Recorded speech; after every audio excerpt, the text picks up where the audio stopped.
Hello everyone, আসসালামু আলাইকুম।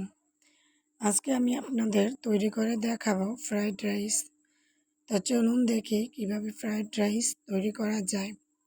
Fried rice তৈরি করার জন্য আমি প্রথমেই একটি পাতিলে পানি দিয়ে দিব এবং তার সাথে সামান্য একটু তেল দিব। তো চালগুলোকে আমি যখন 70% হয়ে আসবে তখন একটি চালুনে আমি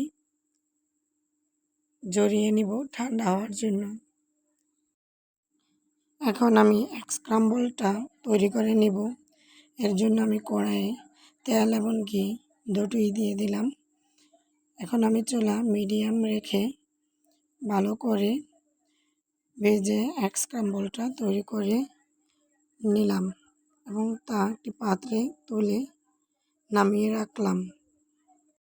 এখন আমি ভেজে নিব পেঁয়াজ, এরপর দিয়ে দিলাম গাজর,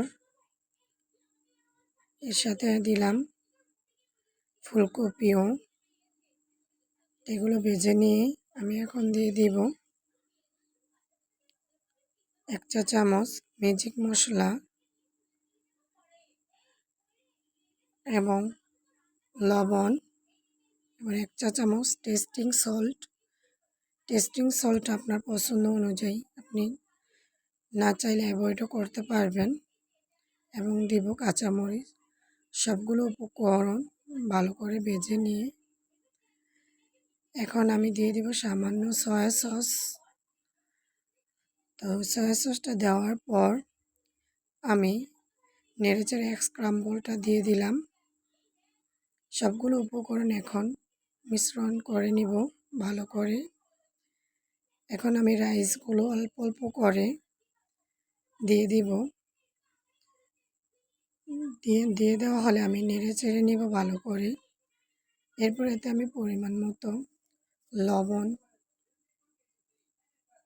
দিয়ে দিব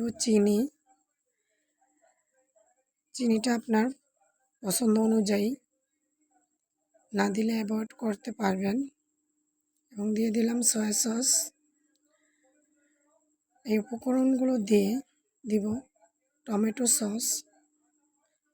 এখন সবগুলো উপকরণ ভালো করে মিক্স করে নিব। তো ভালো করে মিক্স করে নেওয়ার পর আমরা এগুলো ভালো করে